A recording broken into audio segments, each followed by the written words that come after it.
नमस्कार दोस्तों। अभी रिसेंटली इसरो का आदित्य L1 मिशन अपनी हेलो ऑर्बिट में पहुंच चुका है। ये हेलो ऑर्बिट क्या होती है? आदित्य L1 मिशन में जो L1 लगा हुआ है, ये आखिर क्या कहलाता है? इसको लैग्रेंज पॉइंट 1 इसको क्यों समझते हैं? तो आइए इन चीजों को डिटेल में समझते हैं, क्योंकि ये टॉपिक यूपीएससी प्रीलिम्स के लिए बहुत इंपॉर्टेंट है, कि काफी ज्यादा ये न्यूज में रहा है। तो इसके पहले हम L1 पॉइंट को समझें, तो ये सबसे पहले समझना जरूरी है कि आखिरकार इसरो के पास ऑप्शन ही क्या थे। देखिए, अगर इसरो को सन को स्टडी करना था तो वो ऐसा कर सकता था ना, कि जैसे उसने बाकी के सैटेलाइट लॉन्च किए हैं, वो ऐसे ही अर्थ के चारों तरफ किसी भी ऑर्बिट में उसको लॉन्च कर देता। लेकिन इससे एक प्रॉब्लम हो जाती। प्रॉब्लम ये हो जाती कि अगर वो सैटेलाइट किसी भी ऑर्बिट में लॉन्च होता, तो बीच में कई टाइम पे ऐसा होता कि उसके बीच में, उसके और सन के बीच में क्या आ जाता, सैटेलाइट और सन के बीच में पृथ्वी आ जाती, हमारी अर्थ आ जाती, तो उसको अनइंटरप्टेड व्यू नहीं मिल पाता। अब आप सोचेंगे, सर ये अनइंटरप्टेड व्यू का इंपॉर्टेंस क्या है, ये अनइंटरप्टेड व्यू हमको क्यों चाहिए?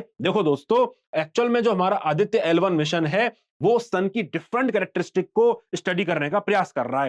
डिफरेंट कैरेक्टरिस्टिक का मतलब ये है, सबसे इंपॉर्टेंट है कि भैया ये सोलर विंड्स क्या होती हैं? सोलर विंड्स बेसिकली हमारा सन बीच बीच में काफी ज्यादा आयोनाइज्ड पार्टिकल्स स्पेस में छोड़ता रहता है, जो अर्थ तक भी पहुंचते हैं, और अर्थ में पहुंचने में हमारे कम्युनिकेशन सिस्टम पे, हमारे पावर ट्रांसमिशन पे, बहुत ज्यादा चीजों पे वो इंपैक्ट डालते हैं। तो अगर हमको इन चीजों का पहले ही पता चल जाए कि भैया सोलर विंड आने वाली है, तो हम चीजों का काफी बेहतर प्रिपरेशन कर सकते हैं, हम प्रिपेयर्डनेस काफी अच्छी रख सकते हैं। तो इसलिए हमको अनइंटरप्टेड व्यू बेसिकली चाहिए, कि भैया सोलर विंड या कोरोनल मास इंजेक्शन कुछ भी हो, हमको पहले से पता चल जाए। और क्या आदित्य L1 मिशन अचीव करना चाह रहा है? दोस्तों, जैसा कि हम सन को देख सकते हैं, तो सन के डिफरेंट डिफरेंट कंपोनेंट होते हैं। कोर में न्यूक्लियर फिजन की जो रिएक्शन है वो हो रही होती है, कोर में न्यूक्लियर फ्यूजन की जो रिएक्शन है वो हो रही होती है, जिससे मासिव एनर्जी बनती है। और जो स्फीयर हमको दिखाई देता है, जो पार्ट हमको दिखाई देता है, उसको दोस्तों बोला जाता है फोटोस्फीयर। और उसके और कोरोना के बीच में, कोरोना बेसिकली सन का आउटर आउटर एटमोस्फेयर, इसके बीच का जो पार्ट है उसको बोला जाता है क्रोमोस्फेयर। अब खास बात इसमें दोस्तों ये होती है कि कोरोना चूंकि आउटर एटमोस्फेयर है, फिर भी ये सन से ज्यादा गर्म है। इन चीजों का अध्ययन करने के लिए, सारी चीजों का अध्ययन करने के लिए जरूरी है कि हम कॉन्स्टेंटली सन को मॉनिटर कर सकें। तो इसीलिए हमको अनइंटरप्टेड व्यू सन का चाहिए ही चाहिए। तो इसीलिए साइंटिस्ट जब इसको प्लेस कर रहे थे, साइंटिस्ट जब इस मिशन को डिजाइन कर रहे थे, तो उन्होंने कहा भैया ये ऑर्बिट वाला काम तो नहीं चलेगा, क्योंकि ऐसा होगा कि बीच में आ जाएगी अर्थ और हम अनइंटरप्टेड व्यू नहीं रख पाएंगे। अब क्या कर सकते हैं? अब ये है कि भैया इसको हमको बाहर भेजना पड़ेगा। तब अगर इसको बाहर भेजेंगे, तो हम ये भी चाहेंगे कि जितना पास हमको सन के आसपास कर सकें उतना बेहतर है, उतना ज्यादा अच्छा स्टडी हम कर पाएंगे। यस और नो?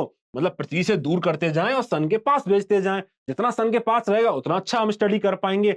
इसमें भी एक प्रॉब्लम है, क्योंकि अगर ज्यादा पास भेज दिया तो सन का ग्रेविटेशन फोर्स उसको अपनी ओर खींच लेगा, और हमारा फिर उस पर उतना कंट्रोल नहीं रह जाएगा। तो अब साइंटिस्ट ने तरीका इसका ये निकाला, तो ऐसा करते हैं, हम लैग्रेंज पॉइंट पे इसको एस्टेब्लिश करते हैं। तो दोस्तों, लैग्रेंज पॉइंट क्या होता है? लैग्रेंज पॉइंट बेसिकली वो पॉइंट होते हैं जिनमें दो बॉडीज के बीच में जो ग्रेविटेशनल फोर्स है वो बेसिकली इक्विलिब्रियम में आ जाता है। उस पर्टिकुलर पोजीशंस ऐसी होती हैं, दो बॉडीज के बीच में कुछ पोजीशंस ऐसी होती हैं जहां पे ग्रेविटेशनल इक्विलिब्रियम आ जाता है। मतलब you can park your spacecraft there. आपको बहुत ज्यादा फ्यूल वहां पे खर्च करने की जरूरत ही नहीं है, वहां पे पार्क रहेगा। अगर, लेकिन ये बहुत ही, आई वुड से, बहुत ही डेलिकेट पॉइंट है। थोड़ा सा भी इधर कर देंगे तो सन का ग्रेविटी ज्यादा हो जाएगा, थोड़ा सा भी इधर कर देंगे तो अर्थ का ग्रेविटी ज्यादा हो जाएगा, और ये चक्कर काटने लगेगा। अरे आपको बात समझ में? तो ऐसे टोटल 5 पॉइंट्स दोस्तों होते हैं। All these are 5 points, all these points are those points जहां पे सन का और अर्थ का, इन दोनों का ग्रेविटेशनल पुल इक्विलिब्रियम पैदा कर देता है, और बहुत कम फ्यूल, ना के बराबर फ्यूल का रिक्वायरमेंट है इसको चक्कर काटने के लिए। अब समझ में ये आता है, तो भैया इसको यहां पे प्लेस कर देंगे, अच्छी बात है। तो हमने ये L1 चूज कर लिया। तो क्या इसका मतलब ये है कि L1 में ये स्टेशनरी है? नहीं दोस्तों, स्टेशनरी नहीं है, क्योंकि ये भी बहुत ही डेलिकेट पोजीशन है। तो साइंटिस्ट ने क्या किया है, यहाँ पे इस पॉइंट के आसपास एक छोटी सी परपेंडिकुलर ऑर्बिट बनाई है। उस ऑर्बिट में ये L1 रोटेट कर रहा है, उस ऑर्बिट में ये रिवॉल्व कर रहा है उस L1 पॉइंट के अबाउट, ठीक है, जो इसके परपेंडिकुलर है। तो L1 मिशन में हमने आदित्य L1 पॉइंट पर हमने आदित्य L1 मिशन को प्लेस कर दिया है। क्या ये पहला मिशन है जो लैग्रेंज पॉइंट का इस्तेमाल कर रहा है? जी नहीं दोस्तों, ये पहला मिशन नहीं है। इसके पहले भी बहुत सारे मिशंस लॉन्च करे जा चुके हैं।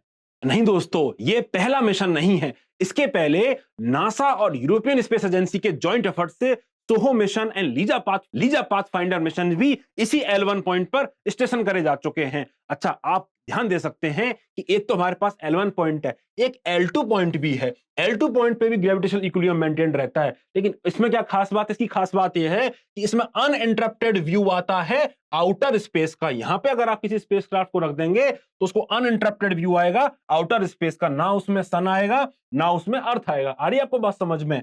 तो यहां पे क्या प्लेसमेंट कर रखी है? यहां पे हमने जेम्स वेब टेलीस्कोप को डाल रखा है, जिससे हम आउटर स्पेस की स्टडी करते रहते हैं। तो अब हमको यह पता चल चुका है कि लैग्रेंज पॉइंट हमने पहली बार इस्तेमाल नहीं किए। तो सवाल ये उठता है कि एक्चुअल में हम इतना दूरी तक, क्योंकि हमको पता है कि L1 पॉइंट लगभग 15 लाख किलोमीटर दूर है पृथ्वी पर, इतनी दूरी तक हम पहुंचाते कैसे हैं? तो दोस्तों, जैसा कि आप देख सकते हैं, सबसे पहले जो हम अपना जो स्पेसक्राफ्ट है उसको लॉन्च करते हैं लो अर्थ ऑर्बिट में। लो अर्थ ऑर्बिट में ये लॉन्च होता है और इसको हमने PSLV से ही लॉन्च किया था दोस्तों। PSLV से लो अर्थ ऑर्बिट में छोड़ा और फिर इसकी जो इलेक्ट्रिसिटी है उसको बढ़ाते गए और धीरे धीरे उसको हमने अर्थ के स्फीयर ऑफ इन्फ्लुएंस से बाहर निकाल दिया। जब एक बार वो अर्थ के स्पेस ऑफ इन्फ्लुएंस से बाहर निकल गया तो उस पर अर्थ की ग्रेविटी असर करना बंद कर दी और अब वो क्रूज फेज में मूव करता रहा। क्रूज फेज में अपने प्रोपल्शन सिस्टम को यूज करके वो आगे जाता रहा और फिर हमने उसको L1 पॉइंट के अबाउट प्लेस कर दिया। As you can see, L1 point के अबाउट वो रिवॉल्व कर रहा है अराउंड दिस पॉइंट। तो दोस्तों, यही बात मैं आपको समझा रहा था कि L1 पॉइंट पे वो स्टेशनरी नहीं है, वो परपेंडिकुलर जो ऑर्बिट है उसमें मोशन कर रहा है। बहुत छोटी सी ऑर्बिट है, यहाँ पे मोशन कर रहा है।